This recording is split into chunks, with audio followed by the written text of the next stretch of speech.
দুর্ধর্ষ জয় নাকি অবিস্মরণীয় জয়? ডাকসুতে শিবিরের এই জয়কে আপনি কিভাবে ব্যাখ্যা করবেন? সাদিক কায়েম, এস এম ফরহাদ ও মহিউদ্দিন খান তারা প্রতিদ্বন্দ্বীদের চেয়ে দ্বিগুণের বেশি ভোট পেয়েছে, মানে অল আউট উইন। জয়ের চেয়ে জয়ের ব্যবধানটা সবচেয়ে বড় চমক সৃষ্টি করেছে। ডাকসুর ইতিহাসে এমন ঘটনা খুব বেশি ঘটেনি। ভিপি পদে সাদিক কায়েম পেয়েছেন 14,042 ভোট, ছাত্রদলের আবিদ পেয়েছেন 5,658 ভোট, অর্থাৎ অর্ধেকেরও কম। জিএস পদে ফরহাদ পেয়েছেন 10,794 ভোট, আর ছাত্রদলের হামিম পেয়েছেন 5,283 ভোট, এখানেও দ্বিগুণ ব্যবধান। এজিএস পদে মহিউদ্দিন খান পেয়েছেন 9,501 ভোট, তার প্রতিদ্বন্দ্বী ছাত্রদলের মায়েত পেয়েছেন 4,254 ভোট, অর্থাৎ 5,247 ভোটের ব্যবধান। শিবিরের এই তিন নায়ক সম্পর্কে বিস্তারিত জেনে নিন। শুরুতেই মহিউদ্দিন খান মহি, চোখে চশমা, পরনে পাঞ্জাবি আর চেহারায় ভদ্রতার ছাপ স্পষ্ট।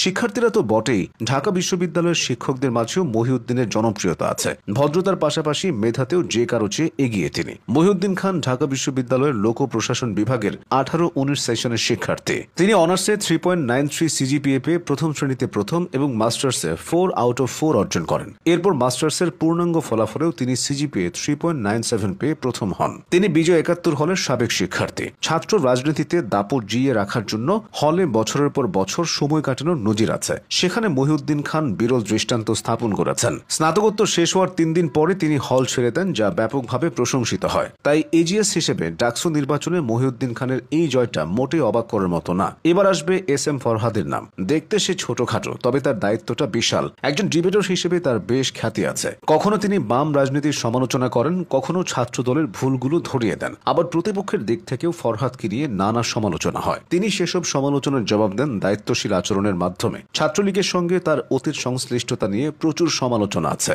তবে ফরহাদের দাবি সেটা ছিল তার কৌশল। তিনি নাকি পরিচয় লুকিয়ে শিবির করতেন। ফরহাদের যে রুমমেট, যে তার সঙ্গে দীর্ঘ 4 বছর থেকেছে, সেও ফরহাদের আসল রাজনৈতিক পরিচয় জানত না। 2024 সালের 5 আগস্টের পর ফরহাদের পরিচয় সামনে আসার পর অন্য অনেকের মতো তার রুমমেটও অবাক হয়েছিল। ফরহাদ ঢাবির সমাজ কল্যাণ ও গবেষণা ইনস্টিটিউটের 2017-18 সেশন এবং কবি জসিমউদ্দিন হলের আবাসিক শিক্ষার্থী। ডাকসু নির্বাচনের জন্য ফরহাদকে তেমন প্রচারণায় দেখা যায়নি, অথচ তার জয়টা সহজভাবেই এসেছে। সব শেষে আসবে সাদিক কায়েমের নাম। তিনি শিবিরের ফ্রন্টলাইনার। ডাকসুতে শিবিরের হয়ে প্রচারণায় তাকে সবচেয়ে বেশি দেখা গেছে। সাদিক কায়েমের প্রচারণা ছিল একদম সাদামাটা, তবে জয়টা আসলো বড়সড়। তিনি এখন ডাকসুর ইতিহাসে শিবিরের প্রথম এবং একমাত্র ভিপি। মাঝরাতে সবাই যখন বিজয় উল্লাসের অপেক্ষায়, সাদিক কায়েমকে তখন নামাজরত অবস্থায় দেখা যায়। ভিপি হওয়ার আগে সাদিক বলেছিলেন, ডাকসুর কাজ নেতা তৈরি করা নয়, বরং শিক্ষার্থীদের স্বার্থ হাসিল করা। এই স্বার্থের ভেতর রয়েছে আবাসন সংকট দূর করা, শিক্ষার্থীদের খাবার ও সুচিকিৎসা নিশ্চিত করা